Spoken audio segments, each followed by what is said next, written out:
के इस वीडियो में व्याकरण से 21 नंबर आपके पक्के हो जाएंगे। संपूर्ण व्याकरण एक ही वीडियो में हम आपके लिए लेकर आए हैं। आज की इस वीडियो में रस, छंद, अलंकार से 6 नंबर और व्याकरण, सभी व्याकरण को मिलाकर 15 नंबर, टोटल आपके 21 नंबर आज की इस वीडियो से पक्के होने वाले हैं। 6 नंबर रस, छंद, अलंकार से और 15 नंबर पूरे व्याकरण से। ठीक है, तो आज की यह वीडियो बहुत ही इंपॉर्टेंट होने वाली है। जो आज की इस वीडियो में हम आपको बताएंगे, कल यही जाकर आप छाप दो। अब आपके पास केवल आज रात भर का समय बचा है, दिन पूरा समाप्त ही हो गया है, अब कुछ घंटे दिन में बाकी है। आज केवल रात का आपके पास समय बचा है। अब आज की इस वीडियो को देखने के बाद कल यही सब चीजें जाकर आप लिख देना जो आज हम आपको बताने वाले हैं। प्रश्न संख्या 9 से लेकर 12 तक सब क्लियर हम कराने वाले हैं आज की इस वीडियो में। ठीक है दोस्तों, आप देख सकते हैं एक क्वेश्चन पेपर है हिंदी का। आप देख सकते हैं क्वेश्चन नंबर 12 में रस, छंद, अलंकार है और क्वेश्चन नंबर 10 और 11 में, 9 में है मुहावरा, 10 में है संधि विच्छेद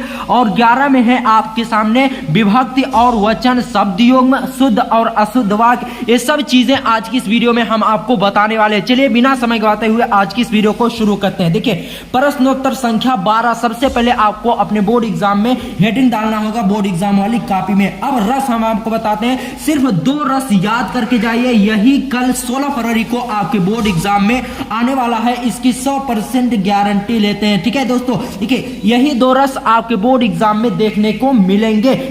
आप देखिए आपको याद क्या करना है, देखिए करुण रस वेरी वेरी इंपॉर्टेंट है, कल ये आपके पेपर में जरूर देखने को मिलेगा। सबसे पहले आप करुण रस की परिभाषा देख लीजिए, बहुत ही आसान भाषा में हमने लिखा है, एक ही बार में आपको याद हो जाएगा। जब प्रिय या मनचाही वस्तु के नष्ट होने या उसका कुछ अनिष्ट होने से हृदय शोक से भर जाए तो वहां करुण रस होता है। कहने का मतलब यह है, जब सैडनेस सॉन्ग जो होता है वही समझ लीजिए ये वही करुण रस है। ठीक है, जो सैड सॉन्ग होता है वही करुण रस है। कहा क्या जा रहा है, जब किसी प्रिय या मनचाही वस्तु के नष्ट होने या उसका कुछ अनिष्ट होने से हृदय में जो शोक होता है, हृदय में जो दुख होता है, तो वहां पर करुण रस होता है। अब इसका उदाहरण बहुत ही आसान है, हे खग मृग हे मधुकर श्रेणी, तुमने देखी सीता मृग नयनी। अब इसका लक्षण भी लिखने के लिए आता है, तो लक्षण में क्या लिखना है देख लीजिए, आप यहां पर देख सकते हैं श्रृंगार रस अथवा शांत रस का लक्षण सहित, तो लक्षण इसमें लिखने के लिए आता है। अब लक्षण में क्या लिखना हम आपको बताते हैं। ठीक है दोस्तों, लक्षण में आपको लिख देना है, उपरोक्त पंक्ति में सीता हरण होने पर रामचंद्र जी शोक में पड़ जाते हैं, तो इसलिए यहां पर कौन सा रस होगा, कौन सा रंग होगा, करुण रस, तो यहाँ पर करुण रस होगा। ठीक है, उसके बाद आगे देख,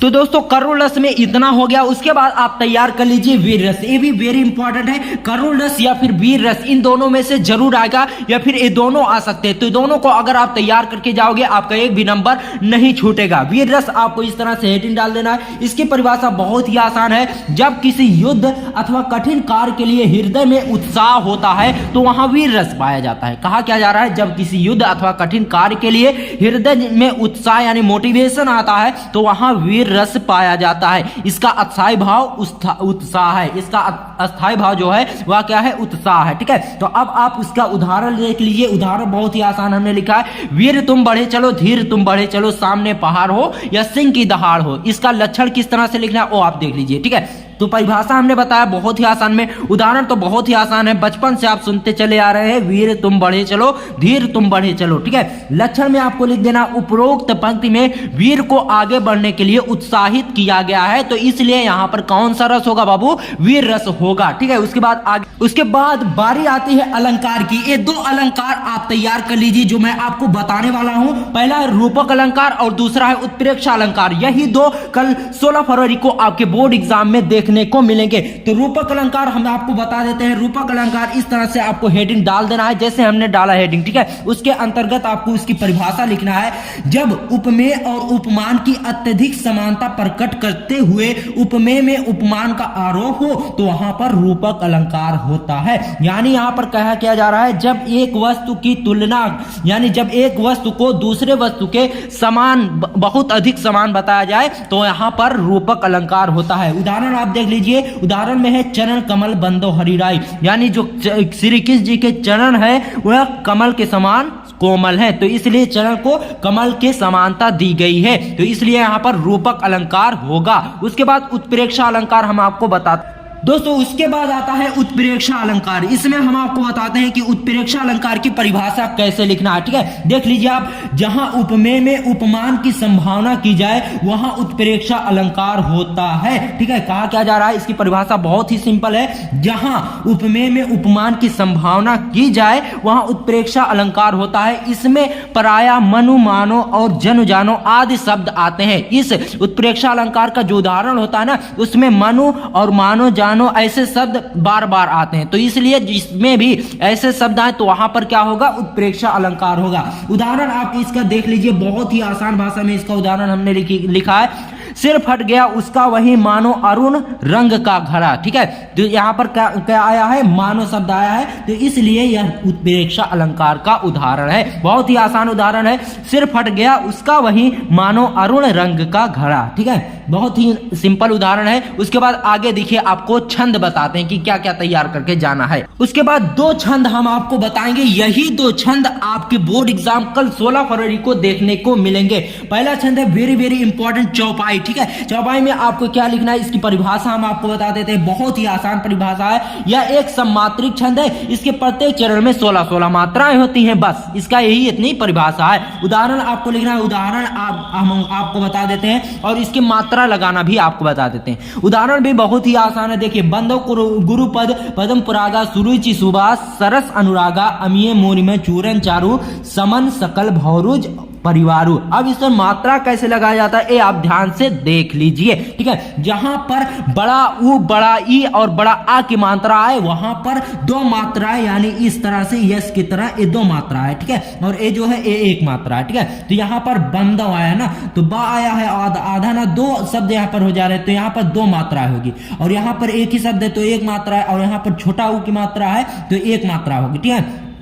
और उसके बाद देख लीजिए, इसमें भी छोटा उ की मात्रा है, एक मात्रा, इस पर भी एक मात्रा, इन सभी पर एक मात्रा होगी क्योंकि इसमें भी एक एक मात्रा है, ठीक है। इसमें भी एक मात्रा, और यहाँ पर रा पर बड़ा आ की मात्रा है तो इसलिए यहाँ पर दो मात्राएं होगी, यहाँ पर भी दो मात्राएं होगी, और यहाँ पर एक एक मात्राएं होंगी, ठीक है। आप देख सकते हैं, और यहाँ पर भी एक मात्रा होगी, और यहाँ पर बड़ा वा की मात्रा, इसलिए यहाँ पर दो मात्राएं होगी। यहाँ पर भी एक मात्राएं होगी, और यहाँ पर इन तीनों में एक एक मात्राएं होंगी, ठीक है। यहाँ पर भी एक एक मात्रा, और आखिरी में दो दो मात्राएं होंगी, ठीक है। और देखिए, इसमें एक एक मात्राएं हैं, ठीक है। इसमें भी दो मात्रा होगी क्योंकि माँ पे बड़ा ऊ की मात्रा है तो इसलिए इसमें दो मात्राएं होंगी, और यहाँ पर भी एक एक मात्रा होगी, और यहाँ पर बड़ा आ की मात्रा है तो इसलिए यहाँ पर दो मात्रा, और यहाँ पर भी दो मात्रा, और यहाँ पर भी एक एक मात्राएं होंगी इन तीनों में। इसमें भी एक एक मात्रा, इसमें भी एक एक मात्रा, और इसमें एक एक मात्रा, और दो दो मात्राएं होंगी, ठीक है।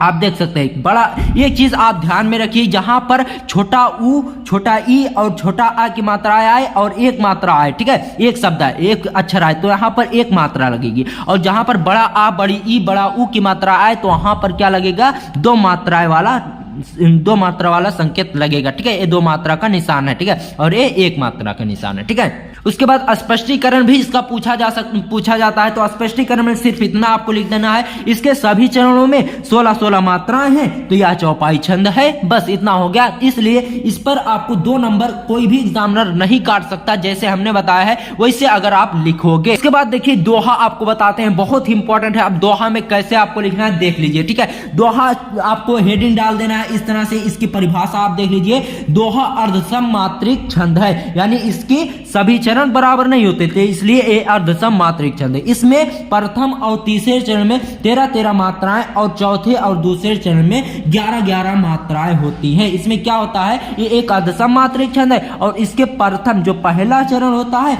और तीसरा चरण 13-13 मात्राएं इसमें होंगी, और जो चौथा और दूसरा चरण है उसमें 11-11 मात्रा होंगी। इसका भी उदाहरण बहुत ही आसान हमने लिखा है, कागा काको धन हरे कोयल काको दे, मीठे वचन सुनाए कर जग अपनों कर ले। इस पर मात्रा कैसे लगाना आप समझ भी ही गए होंगे कि मात्रा कैसे लगाना। जैसे यहाँ पर बड़ा आ की मात्रा है, का पे बड़ा आ की मात्रा है, यहाँ पर दो मात्रा, यहाँ पर दो मात्रा, यहाँ पर दो मात्रा, यहाँ पर भी दो मात्रा, और यहाँ पर एक एक मात्रा, और यहाँ पर भी दो मात्रा लगेगी, ठीक है। और यहाँ पर दो मात्रा, यहाँ पर एक मात्रा, और यहाँ पर दो दो मात्रा होंगी, यहाँ पर भी दो मात्रा, यहाँ पर एक मात्रा, ठीक है। और यहाँ पर भी दो मात्रा होगी क्योंकि बड़ी एक मात्रा, यहाँ पर भी दो मात्रा, और इसमें भी एक एक मात्रा होगी, और इसमें एक मात्रा, इसमें दो मात्रा, और इसमें भी एक मात्रा, इसमें भी एक एक मात्राएं होंगी, और इसमें भी एक एक दोनों में मात्राएं होंगी, ठीक है। और यहाँ पर बड़ा नापे ओ की मात्रा 9 है तो इसलिए यहाँ पर दो मात्रा होगी, और ठीक है। और यहाँ पर चूंकि ये सब एक एक अक्षर है तो इसलिए इसमें एक एक मात्रा होगी, और यहाँ पर ये दो अक्षर मिलाकर हो जाता, ठीक है। ला पर एक मात्रा ले हो जाता, तो इसलिए यहाँ पर क्या हो जाएगा, दो मात्रा, और यहाँ पर एक मात्रा।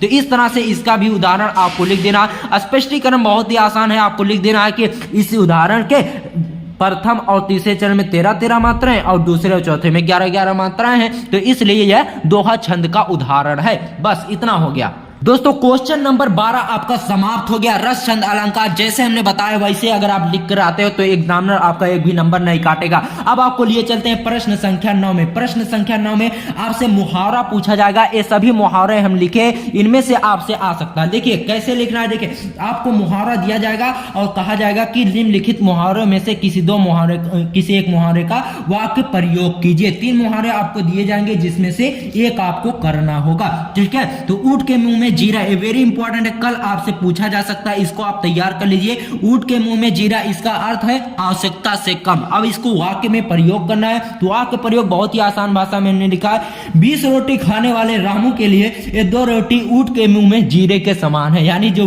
रामू थे वह 20 रोटी रोज खाते थे, अब उनको 1 रोटी दे दिया जाएगा तो ऊंट के मुंह में जीरे के समान होगा, ठीक है। इस तरह से होता है वाक्य प्रयोग। अब नाक कटना, ठीक है, ये जो कहावतें जो लोग कहते हैं ना वही मुहावरा होता है, आप आसान भाषा में समझिए, ठीक है। देखिए नाक कटने का मतलब क्या है, बेइज्जती, ठीक है। अब इसको वाक्य में प्रयोग करना है, तो वाक्य प्रयोग इस तरह से हो जाएगा, राजू के बुरे कामों से उसके परिवार की नाक कट गई, ठीक है। उसके बाद देखिए ईद का चांद होना, ये मुहावरा भी बहुत ही ज्यादा इंपॉर्टेंट है, कई सालों से लगातार पूछा जा रहा है। ईद का चांद होना, इसका अर्थ है बहुत समय बाद दिखना। अब इसका वाक्य प्रयोग हो जाएगा, रमेश तुम तो आजकल ईद के चांद हो गए हो, ठीक है। तो इस तरह से हो जाएगा ईद के चांद वाला। अब अंधे की लाठी, ये भी वेरी इंपॉर्टेंट है। अंधे की लाठी का अर्थ होता है एकमात्र सहारा। अब इसका वाक्य प्रयोग हो जाएगा, रहीम अपनी मां के लिए अंधे की लाठी के जैसा है, ठीक है। तो प्रश्न संख्या 9 में आपसे मुहावरे और लोकोक्तियां पूछी जाती है, तो इन सभी को अगर आप तैयार कर लेते हो और समझ लेते हो तो आपका कल 2 नंबर लाने से कोई भी एग्जामिनर नहीं रोक सकता, 2 नंबर इसमें देने से, ठीक है। क्योंकि मैंने बहुत ही आसान भाषा में आपको समझाया है। अगर आपको समझ में ना आया हो तो कमेंट बॉक्स में जरूर बताना। अब आपको लिए चलते हैं प्रश्न संख्या 10 पर। संधि विच्छेद इसमें आपसे पूछा जाएगा। अब कुछ ऐसे संधि विच्छेद आपको बताएंगे हम जो 16 फरवरी को कल जरूर से जरूर इसमें से आएगा, इसमें से एक भी बाहर नहीं आएगा, ठीक है। ये देखिए आपसे बहुविकल्पीय में पूछा जाएगा, इसमें लिखना कुछ नहीं रहेगा, सिर्फ आपको निशान लगाना रहेगा, ठीक है। तो मैं आपको वेरी वेरी इंपॉर्टेंट आज की इस वीडियो में बता रहा हूं, इसे आप तैयार कर लीजिए। 16 फरवरी को यही सब तैयार करके जाइए, बस आपको व्याकरण में 21 नंबर लाने से कोई नहीं रोक सकता, ठीक है। स्वागतम का हो जाएगा सु प्लस आगतम, और नरेंद्र का हो जाएगा नर प्लस इंद्र, और सूर्योदय का हो जाएगा सूर्य धन उदय, ठीक है। इत्यादि का हो जाएगा इति प्लस आदि, ठीक है। उसके बाद इतना हो जाएगा आपका संधि विच्छेद। ये 5-4 संधि विच्छेद आप तैयार कर लो, इसमें से एक ना एक जरूर आएगा आपके बोर्ड एग्जाम में, ठीक है। प्रश्नोत्तर संख्या 10 आता है दोस्तों खा खंड में। प्रश्नोत्तर संख्या 10 का खा आता है विभक्ति और वचन। ये 5 विभक्ति और वचन तैयार करके जाइए, इसमें से जरूर कल 16 फरवरी को आपको देखने के लिए मिलेगा। तो आत्मने का सबसे ज्यादा इंपॉर्टेंट है। आत्मने में चतुर्थी विभक्ति और एक वचन है, और आत्मनानि में सप्तमी विभक्ति और एक वचन है, और आत्मना में तृतीय विभक्ति एक वचन है, ठीक है। और नामना में षष्ठी विभक्ति एक वचन है, और नामने शब्द में चतुर्थी विभक्ति और एक वचन है। तो इस तरह से आपको कर लेना है जैसे मैंने बताया है। ये सब बहुविकल्पीय पूछे जाएंगे, आपको सिर्फ विकल्प छांटकर लिखना होगा, ठीक है। उसके बाद प्रश्नोत्तर संख्या 11 का में आपसे पूछा जाएगा एक शब्द के 2 अर्थ, ठीक है। 11 खा वाला पार्ट है ना, 11 का में आपसे शब्द युग्म पूछा जाएगा, और प्रश्नोत्तर संख्या 11 खा में आपसे एक शब्द के 2 अर्थ लिखने के लिए आएगा, ठीक है। अब जैसे अंबर है, इसके 2 अर्थ आपको लिखना है, ऐसा नहीं सेम आप पर्यायवाची लिख दो, पर्यायवाची नहीं लिखना होता, ठीक है। एक तो आकाश लिख देना और दूसरा वर्ड आपको दूसरे तरह से लिख देना है, ठीक है। देखिए यहाँ पर अंबर का अर्थ हो जाएगा आकाश और दूसरा हो जाएगा वस्त्र, ठीक है। तो अब देखिए गुरु का हो जाएगा, एक तो शिक्षक हो जाएगा और दूसरा हो जाएगा भारी। अब देखिए कर के भी दो अर्थ निकलते हैं। अब पहला अर्थ कर माने हाथ हो जाता है और एक कर होता है टैक्स वाला कर, ठीक है। तो इस तरह से आपको समझ लेना है कि ये एक शब्द के दो अर्थ लिखना है। ऐसा नहीं आप पर्यायवाची लिखकर चले आओ, पर्यायवाची आपको उसमें नहीं लिखना है, एक शब्दों के दो अलग अलग अर्थ आपको लिखना है, ठीक है। अब देखिए नाग का हो जाएगा सांप और बादल। एक अर्थ सांप होता है, नाग माने सांप होता है, और दूसरा अर्थ होता है बादल। अब नग का हो जाएगा संख्या और पर्वत, ठीक है। नग माने संख्या भी होता है और पर्वत भी होता है, ठीक है। ये दो अलग अलग अर्थ है, ठीक है। उसके बाद प्रश्नोत्तर संख्या 11 में आपको लिए चलते हैं। प्रश्नोत्तर संख्या 11 खा में, ठीक है। शब्द योग में ये सब बहुविकल्पीय आपसे पूछे जाएंगे, सिर्फ इसमें आपको छांटना होगा, ठीक है। अम्बुज, देखिए शब्द युग में सबसे ज्यादा इंपॉर्टेंट है अम्बुज और अम्बुज। इसमें क्या होता है दोस्तों, इसमें एक होता है कि आपको दोनों वर्ड बोलने में तो एक जैसे लगेंगे लेकिन इनके अर्थों में बहुत फर्क होता है, ठीक है। जैसे अम्बुज और अम्बुज बोलने में समान लगते हैं, एकदम एक बराबर लगते हैं, लेकिन अम्बुज माने होता है बादल और अम्बुज माने होता है जल। अब आप देख लीजिए कितना फर्क है, ठीक है। अविराम और अभिराम, इसका हो जाएगा अनवरत और आकर्षक। जलज और जलद का हो जाएगा कमल और बादल, ठीक है। उसके बाद अंश और अंश का हो जाएगा भाग और सूर्य, और पंथ और पथ का हो जाएगा संप्रदाय और मार्ग। तो इस तरह से आपको तैयार कर लेना है दोस्तों। उसके बाद आता है प्रश्नोत्तर संख्या 11 में अनेक शब्दों के लिए एक शब्द, यानी बहुत सारे शब्द होंगे, उन सभी को मिलाकर एक शब्द आपको बनाना होगा। जैसे जिसकी तुलना ना की जा सके उसे क्या कहा जाता है, अतुलनीय कहा जाता है, ठीक है। ये भी आपसे बहुविकल्पीय में पूछा जाएगा, कोई भी घबराने की जरूरत नहीं है। अब देखिए जानने की इच्छा रखने वाले को क्या कहा जाएगा, जिज्ञासु कहा जाएगा, ठीक है। जानने की जो इच्छा रखने वाला व्यक्ति है उसे जिज्ञासु कहा जाएगा,